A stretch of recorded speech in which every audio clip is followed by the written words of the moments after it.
राज्याचे पाणीपुरवठा मंत्री गुलाबराव पाटील साहेबांनी कर्मचाऱ्यांच्या समोरच्या भाषणामध्ये अर्थ खात्यासारखं नालायक खातं नाही अशा पद्धतीचं एक स्टेटमेंट केलं। या स्टेटमेंटच्या अनुषंगानं वेगळ्या पद्धतीची चर्चा पुन्हा एकदा सुरू झालेली आहे। महायुतीमध्ये एकमेकांच्या बद्दल समन्वय नसल्याची चर्चा सुरू झालेली आहे। यापूर्वी तानाजी सावंत यांनी उलटी येण्याचं वक्तव्य केलं, त्याच्यानंतर आता गुलाबराव पाटील यांनी अर्थ खात्याला नालायक खातं म्हटलं। त्याच्यातून महाराष्ट्रातील जनतेचा गैरसमज निर्माण होतोय आणि राष्ट्रवादीच्या कार्यकर्त्यांमध्ये मोठा संताप त्यातून तयार होतो। कदाचित गुलाबराव पाटील यांना अर्थ खात्याच्या प्रशासकीय कार्यपद्धतीच्या संदर्भात भाष्य करायचं असावं।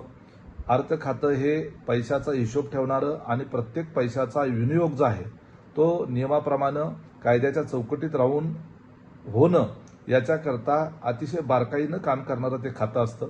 सर्व विभागाच्या फाईल ह्या अर्थ विभागाच्या माध्यमातूनच पुढे जात असतात। येणारा पैसा आणि जाणाऱ्या पैशाचा ताळमेळ ठेवण्याच्या करता त्या खात्याची यंत्रणा काम करत असते। त्यामुळे साहजिकच आहे की त्या ठिकाणी फाईली क्लिअर होण्याच्या करता वेळ लागू शकतो। ती प्रशासकीय पातळीवरची बाब असते। अजितदादांच्याकडे एकदा संबंधित अधिकाऱ्यांकडे गेलेली फाईल पॉझिटिव्ह होऊन आल्यानंतर तात्काळ तिचं निर्गती केली जाते। त्या संदर्भानं गुलाबराव पाटलांचं जर स्टेटमेंट बघितलं तर त्यांनी त्या खात्याच्या ॲडमिनिस्ट्रेटिव्ह प्रोसिजरच्या संदर्भामध्ये ते भाष्य केलं का अजितदादांच्या संदर्भानं भाष्य केलं याचा खुलासा होण्याची आवश्यकता आहे।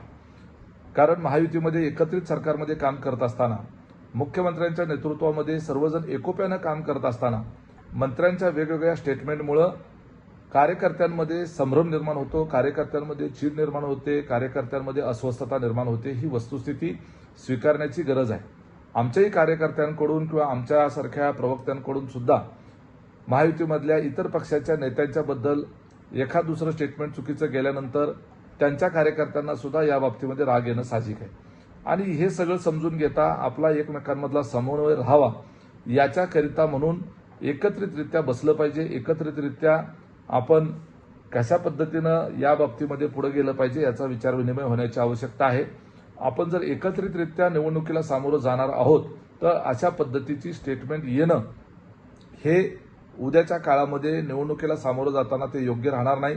आपल्यामधला समन्वय जो आहे तो प्रकर्षानं समोर दिसला पाहिजे।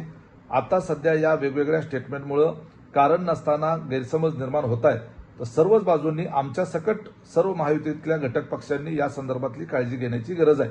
विशेषतः जे जबाबदार पदावर आहे त्यांनी तर अधिक काळजी घेण्याची आवश्यकता आहे। ठळक घडामोडींसाठी देशोन्नती न्यूज चॅनलला सबस्क्राईब करा आणि बेल आयकॉन प्रेस करा। मुंबई, पुणे, नागपूर, मराठवाडा असो का विदर्भ, राजकीय, सामाजिक, शैक्षणिक क्षेत्र असो का क्रीडा, सर्वच घडामोडीचे विश्लेषण पाहायला विसरू नका। फक्त देशोन्नती न्यूजवर।